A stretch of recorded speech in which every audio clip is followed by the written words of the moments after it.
À présent, tandis que nous contemplons cette époque importante de l'histoire du monde et la responsabilité confiée par le Seigneur de rassembler l'Israël dispersé pour préparer la seconde venue de Jésus-Christ, nous, la première présidence et le Conseil des 12 apôtres, publions la déclaration suivante. Elle s'intitule « Le rétablissement de la plénitude de l'Évangile de Jésus-Christ, déclaration au monde du bicentenaire ». Les auteurs en sont la première présidence et le Conseil des 12 apôtres de l'Église de Jésus-Christ des Saints des Derniers Jours.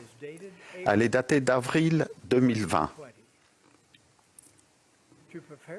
En préparation de cette réunion, j'ai enregistré au préalable cette déclaration dans le bosquet sacré, à l'endroit où Joseph Smith a vu pour la première fois le Père et le Fils.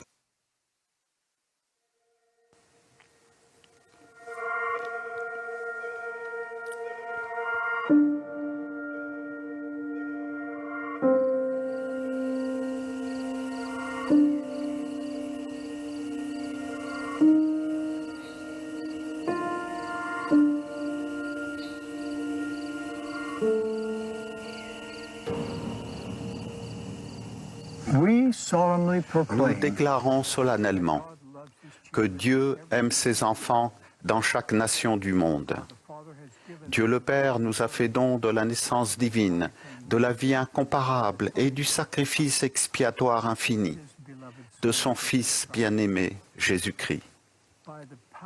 Par le pouvoir du Père, Jésus est ressuscité et a remporté la victoire sur la mort. Il est notre Sauveur, notre modèle et notre Rédempteur. Il y a 200 ans, par un beau matin du printemps 1820, le jeune Joseph Smith, cherchant à quelle église se joindre, est allé prier dans les bois, près de chez lui, dans le nord de l'État de New York, aux États-Unis. Il s'interrogeait sur le salut de son âme et était confiant que Dieu lui montrerait la direction à suivre. En toute humilité, nous déclarons qu'en réponse à sa prière, Dieu le Père et son Fils Jésus-Christ sont apparus à Joseph et ont inauguré le rétablissement de toutes choses, comme prédit dans la Bible. Dans cette vision, il a appris qu'après la mort des apôtres originels, l'Église du Christ de l'époque du Nouveau Testament était introuvable sur la terre. Joseph jouerait un rôle primordial pour qu'elle y soit de nouveau.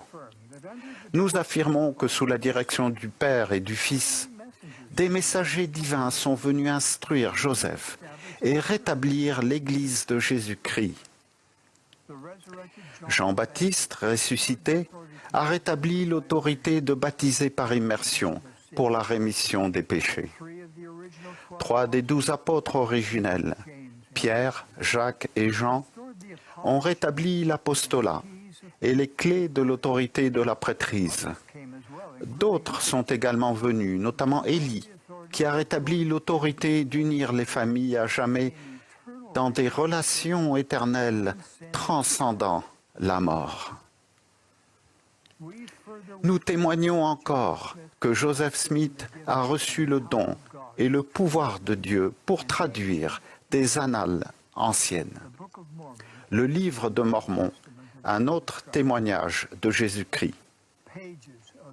Les pages de ce texte sacré comportent un récit du ministère personnel de Jésus-Christ auprès d'un peuple de l'hémisphère occidental peu après sa résurrection.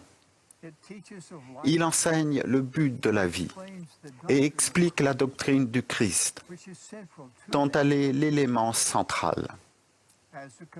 En tant que livre d'écriture qui va de pair avec la Bible, le livre de Mormon atteste que tous les êtres humains sont fils et filles d'un Père céleste aimant, qu'il a un plan divin pour nous et que son Fils, Jésus-Christ, parle aujourd'hui tout comme il le faisait dans les temps anciens.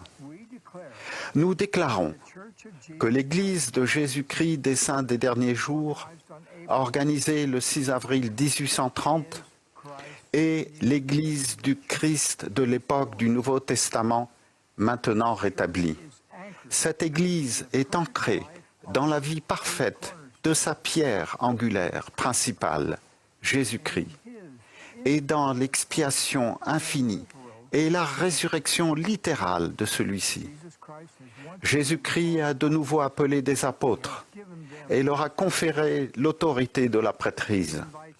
Il nous invite tous à venir à lui et à son Église afin de recevoir le Saint-Esprit et les ordonnances du salut et d'acquérir la joie durable.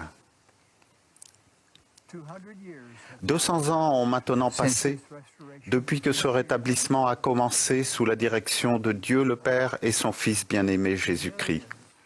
Des millions de gens dans le monde ont embrassé la vérité grâce à la connaissance de ces événements qui avaient été prophétisés. Nous déclarons avec joie que le rétablissement promis va de l'avant grâce à la révélation continue. Cette terre ne sera plus jamais la même à mesure que Dieu va réunir toutes choses en Christ. Avec révérence et gratitude, nous, ses apôtres, invitons chacun à savoir, comme nous le savons, que les cieux sont ouverts. Nous affirmons que Dieu fait connaître sa volonté à l'égard de ses fils et filles bien-aimés. Nous témoignons que les personnes qui étudient le message du rétablissement à l'aide de la prière et agissent avec foi auront la bénédiction d'acquérir leur propre témoignage de sa divinité et de son but de préparer le monde pour la seconde venue promise de notre Seigneur et Sauveur, Jésus-Christ.